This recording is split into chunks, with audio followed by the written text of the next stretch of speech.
What is up, y'all? I'm here with Joffrey from Ozello.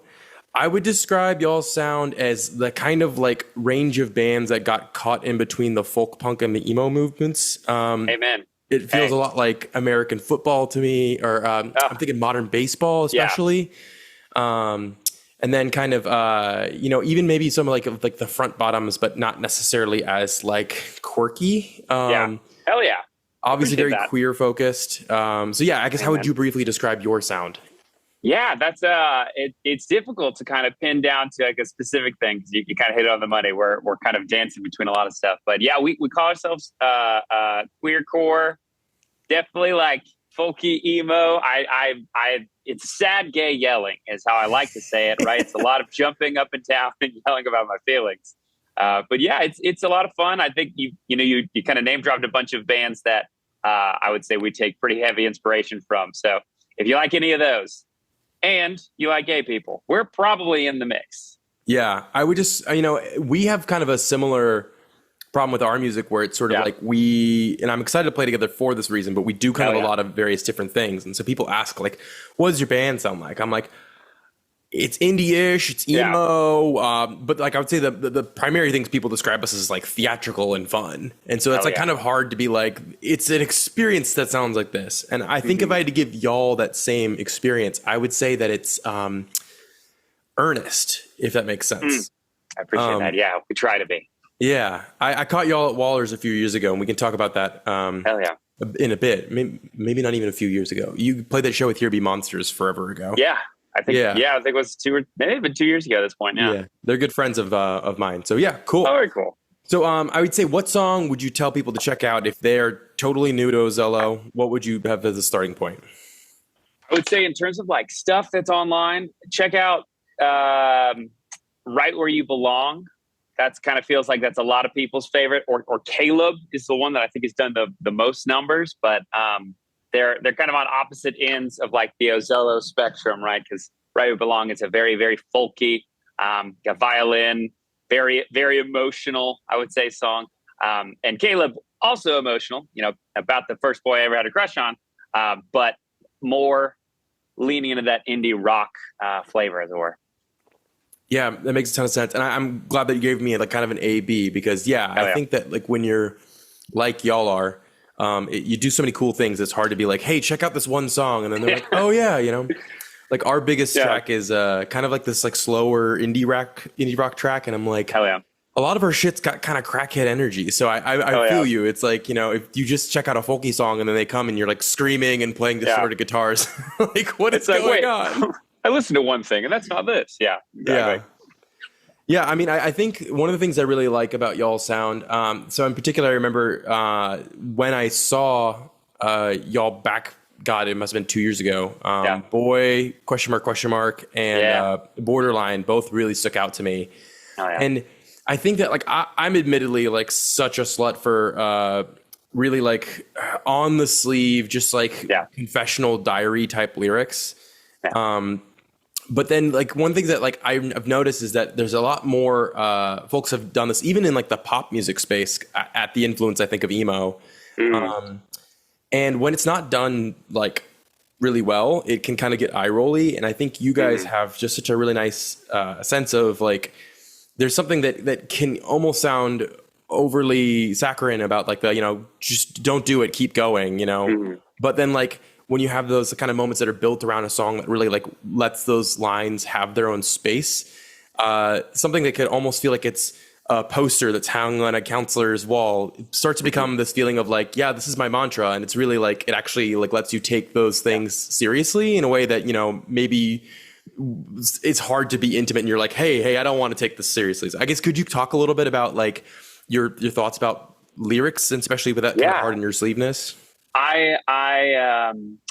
I'll tell you this. Start the story. I have a theatrical background. I kind of got into music in my late teens, but when I did my undergrad in theater, kind of obsessed with musicals, right? And one thing I always felt like I was very good at was hiding my emotions and like hiding how I wanted the world to perceive me, and like really kind of like tailoring, the Joffrey experience to other people.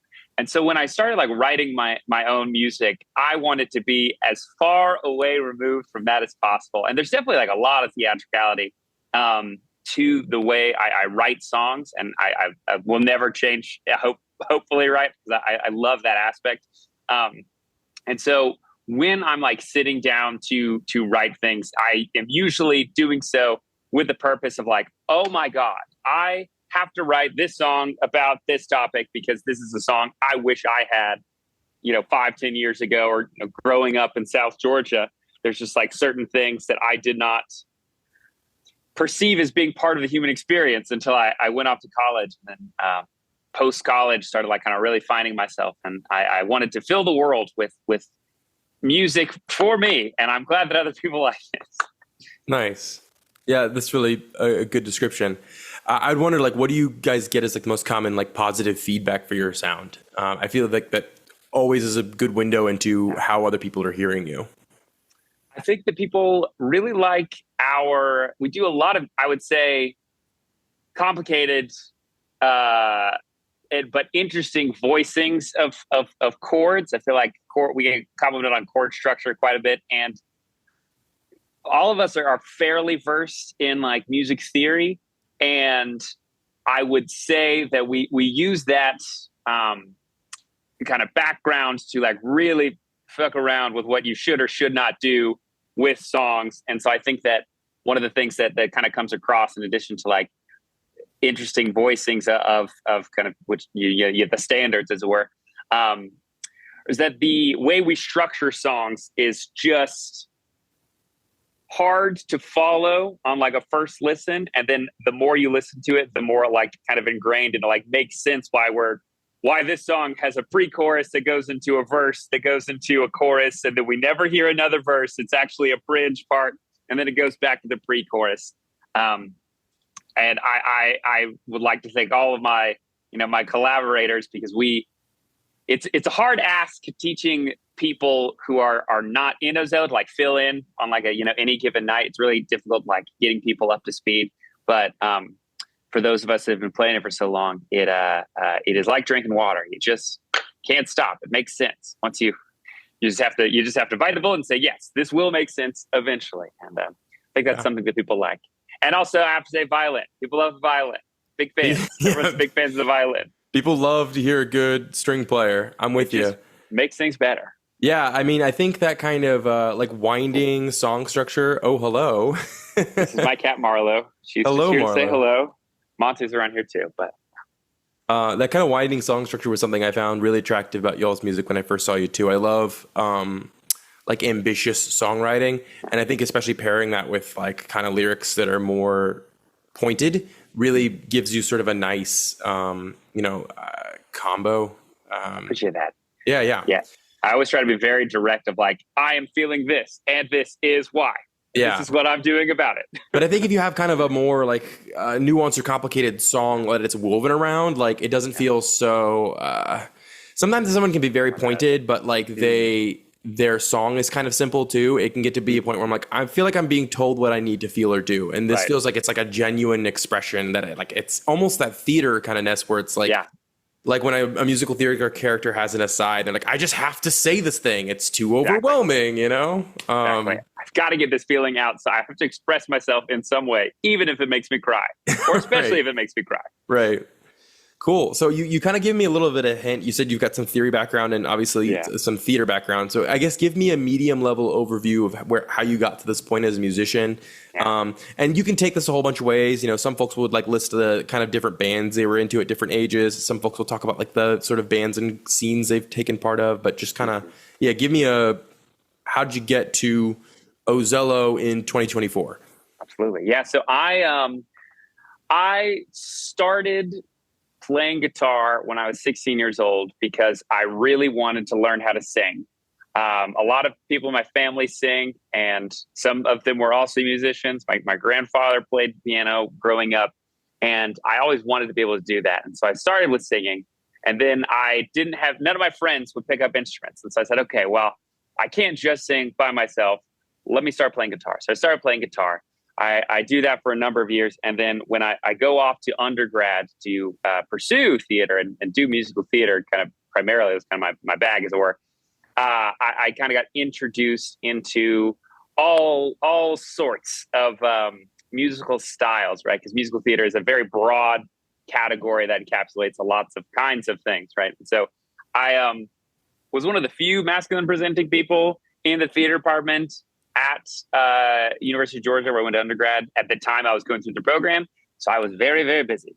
I was constantly being asked to do things because they're like, "Oh, we need a tall guy who can sing enough," and I'm like, "I am that. I can do that."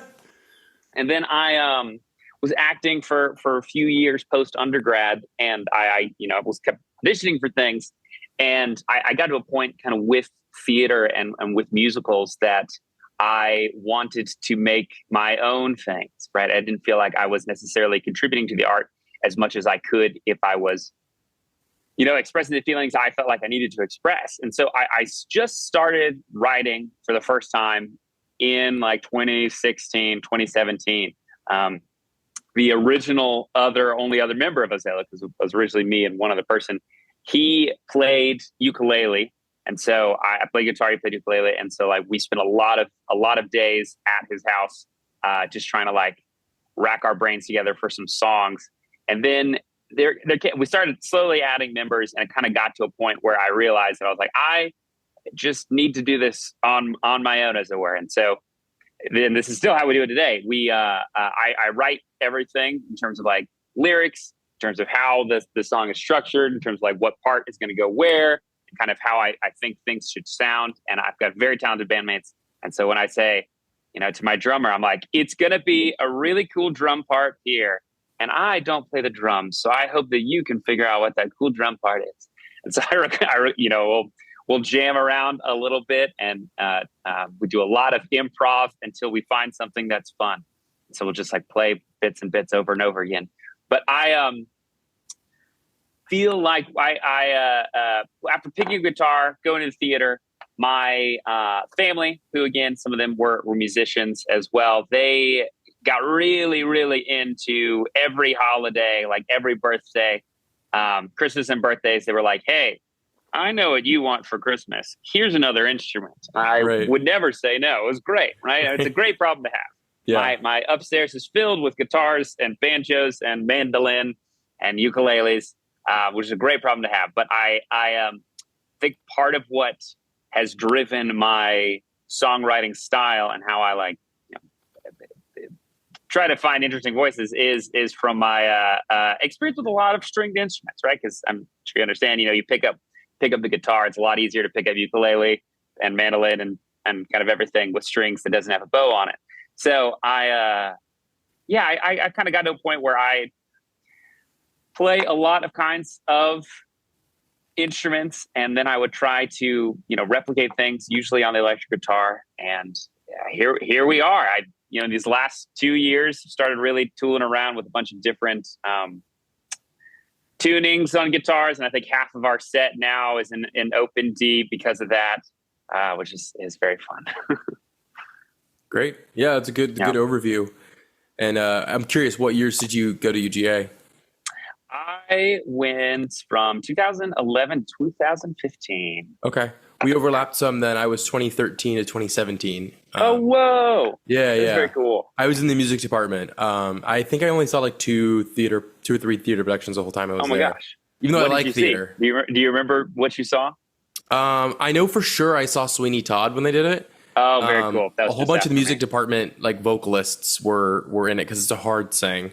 Oh, yes. Do you have Stephanie Backestow? I know Stephanie Backestow and Isaiah Fagan and yes. I knew some of those folks because they were in the same stomping grounds, as it were.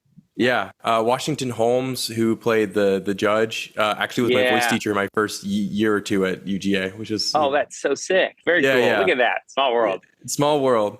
So that's really neat. So yeah, I'm curious. You kind of touched on this already a little bit, but you kind of took the songwriting process. Originally, sort of, we're doing it more collaborative, and kind of brought that home to sort of be like, I need to retreat to my cave to go get this structure out. And I operate the same way, right? Like I also like writing kind of weird, wacky, ambitious song structures, and a lot of times it's like I can't just vibe this out. I gotta go Right. and like figure out all my left turns and my secret compartments, Exactly.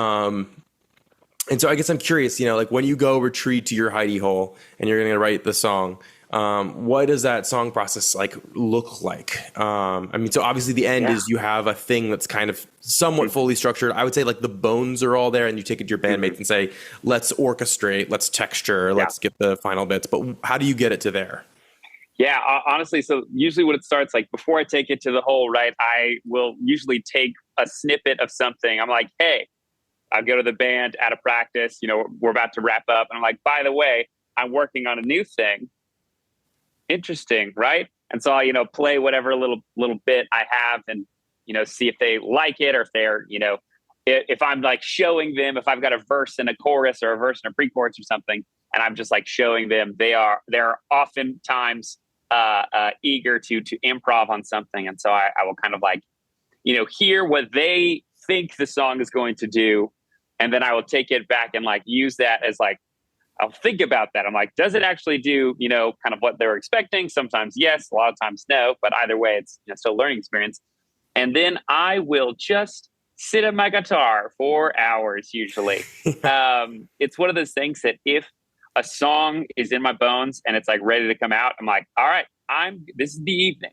And there have been times, Right Where You Belong, for instance, a song that a lot of people like. I wrote that in 15 minutes. I sat down on the guitar, 15 minutes later, whole thing was done, never edited it since. Yeah. Right? Other than like adding the bandmates onto it. And then some songs, like one of our more popular ones now, Oakdale, it took me probably 8 months to write because I would sit down, write it, throw everything away, sit down again, try to write it again.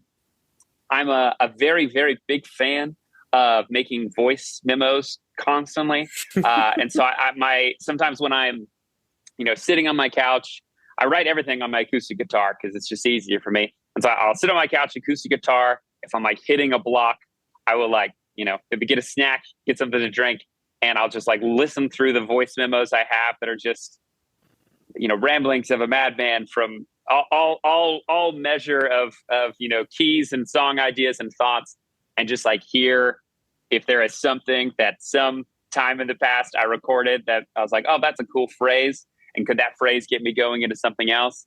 And so yeah, I'm a big lyric person, obviously, and so I typically have to have the bulk of the lyrics down before I like really solidify the music. So we'll have the bones of music, and then I'm like, I need to know what is saying, what is being said, because so much of like the weird musical choices I make are because of like lyrical or phrasing choices, and so I kind of want the two of them to cohabitate as effectively as possible. So I do end up having some sleepless nights sometimes as I'm trying to like get some songs out, but I like the product by the end of it. Yeah. So can't really fault myself for that, I suppose. Trying to find how to like dress up those lyrical decisions feels like a very theater oriented process to me too, where it's like, very much so. I think so much of the adventurous writing that happens in musical theaters because they like have to figure out how to get it to work for, the aside, or have to make work. They're like, how do you get a character to make a decision during a song?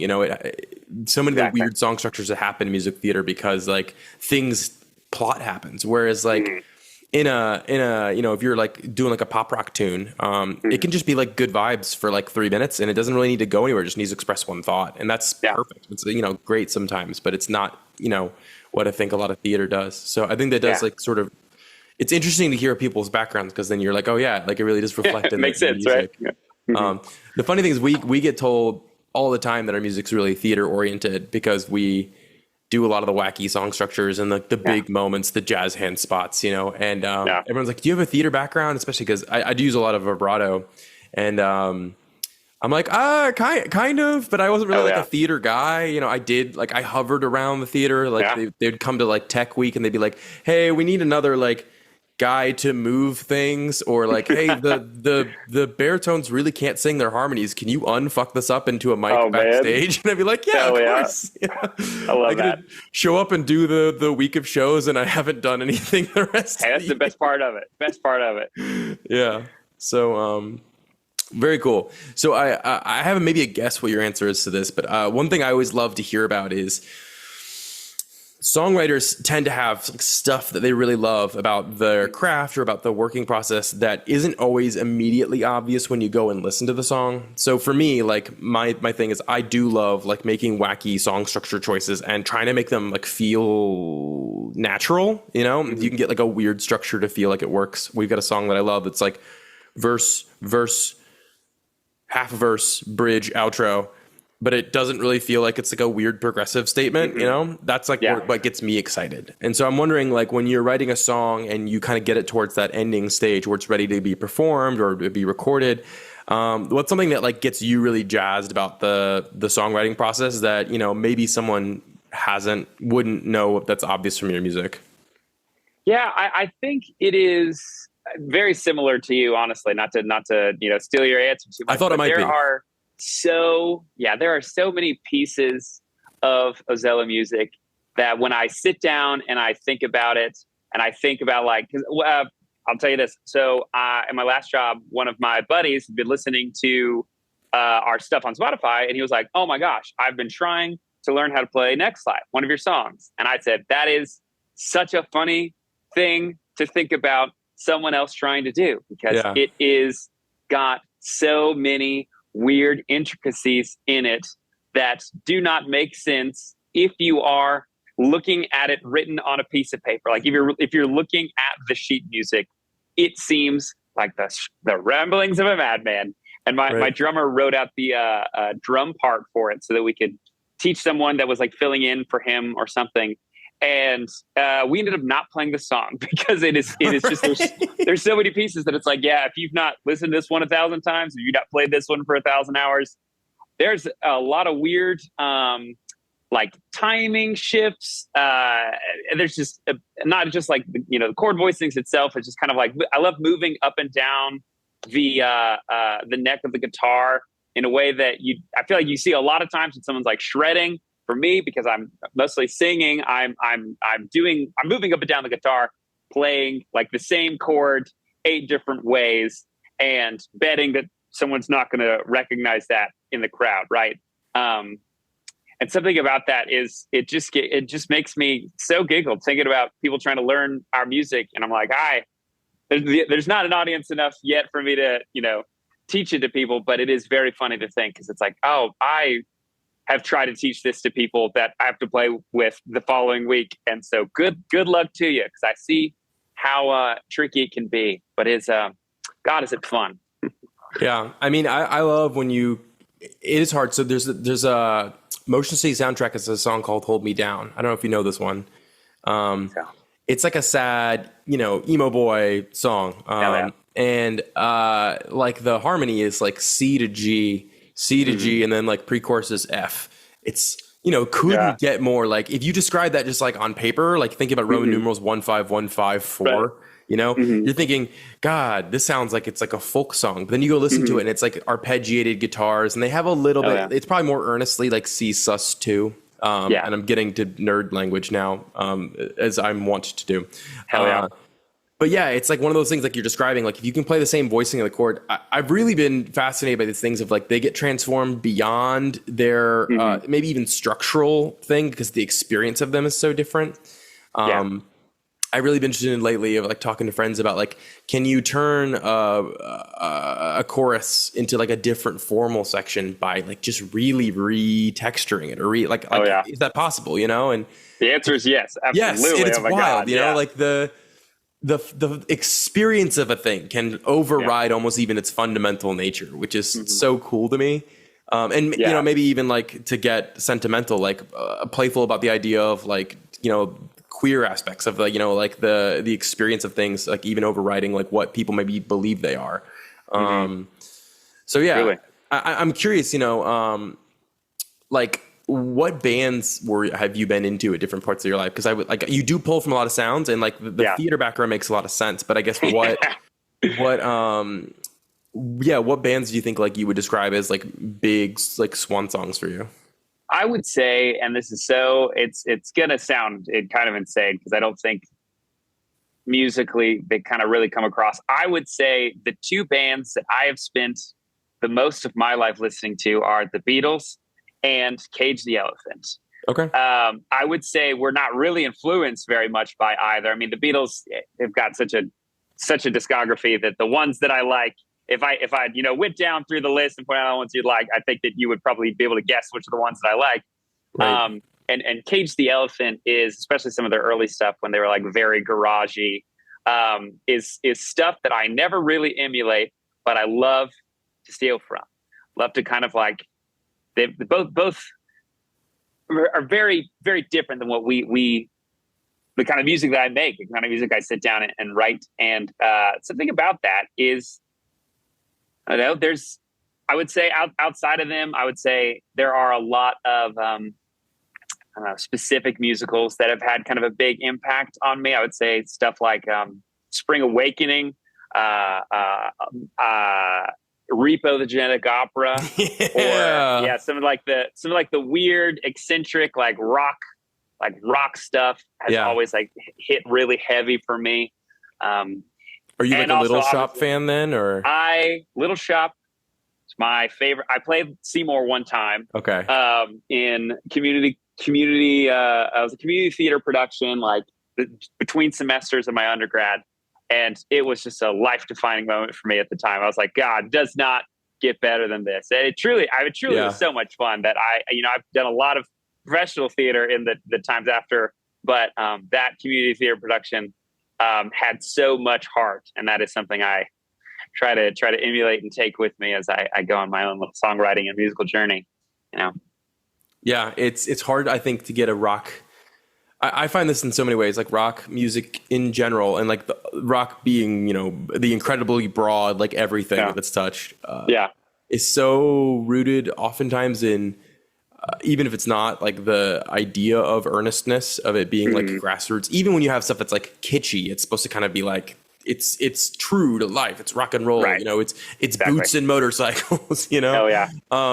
And I find that so many things, it's really hard a lot of times to get stuff in other genres or the spaces that do it. And I think Little Shop is awesome. Yeah, it's one of those that there's some kind of magic in it that I think it's like a little spark of magic that it's just hard to really pin down. But I think you're right. It is like that heart, that earnestness that just kept me coming back for more. Hell yeah. Cool. So I'm curious, what about like recording or songwriting? As a band, you can care about so many things.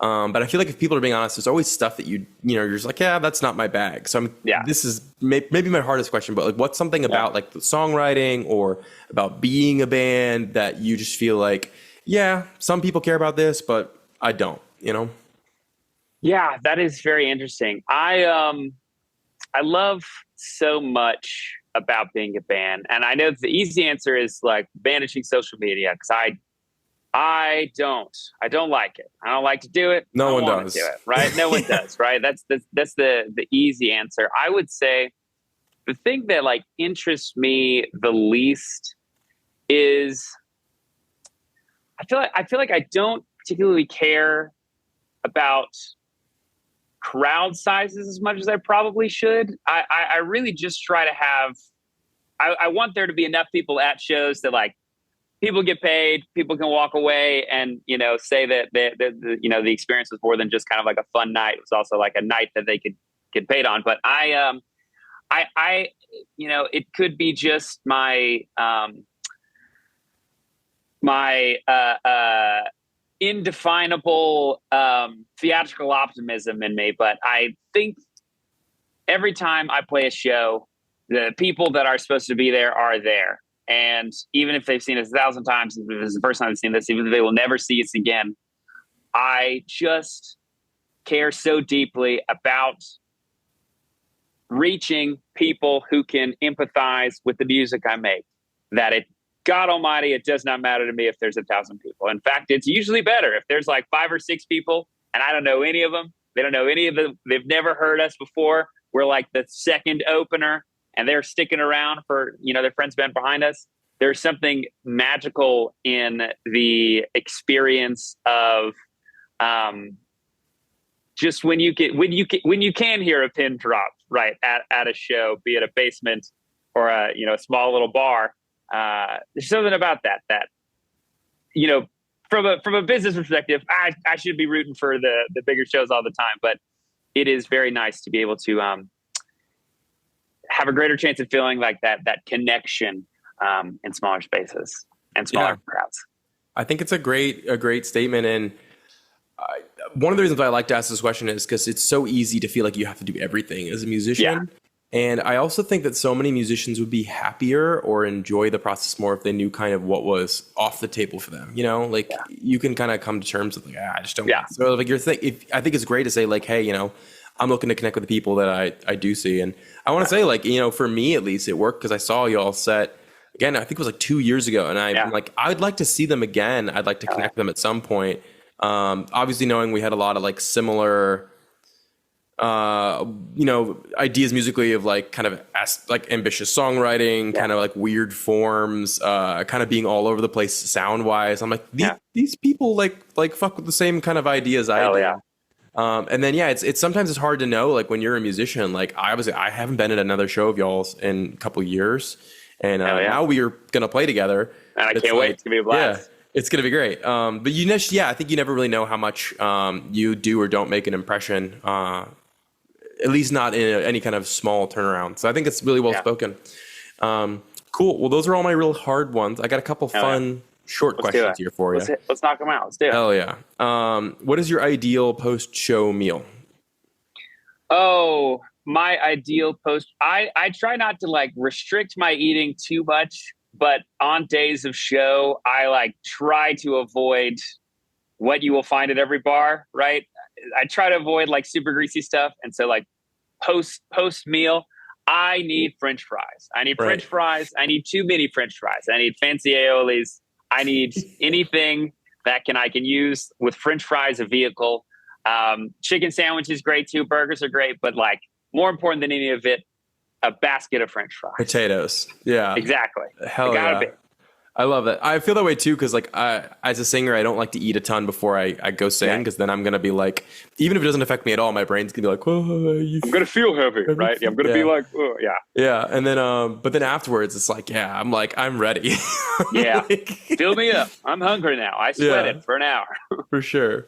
And then the last question I have is, I think community is so important to all local bands. Local bands. And who in your scene would you recommend that you think people should check out and why? You can't say us. Okay. Well, I have a good answer then.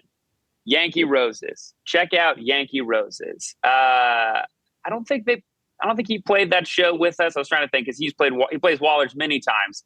He is a good friend of ours. I say he's about to have a full band, I do believe, but right now, my buddy George in Yankee Roses. He's a wonderful songwriter. And also, I will say, I'll credit him because he plays a lot of I would say, folky shoegaze in a way, but only because he uses an acoustic guitar at most of his sets, and he has an astounding number of pedals, and he's like tweaking everything live, and it always sounds incredible. And he's a very good songwriter, and he plays a lot of things in open D. And I remember after one of the first shows that we played together, I was like, how are you? So I was like trying to learn one of his songs, funny enough. And I was like, how are you? Because I can't, when I'm trying to play, I'm watching your hands play the thing and I'm not hearing the thing. And you've obviously got a lot of pedals going through this. So what is this? And, he was explaining the tuning to me. That was years ago at this point. And his music just touches people. And he plays a lot of Ozello shows as well. And we played shows with him, and a lot of my friends who I can drag out to these things are fans of his now. So shout out Yankee Roses. Yankee Roses. All right. Y'all go check them out. So we'll be playing with Ozello on November 15th at Mom Said It's Fine. It's going to be a great show. So come out and see us. And thanks so much for Joffrey for chatting with me for a bit. Hey, thank you for having me. I appreciate it. Hell yeah. Take care, y'all.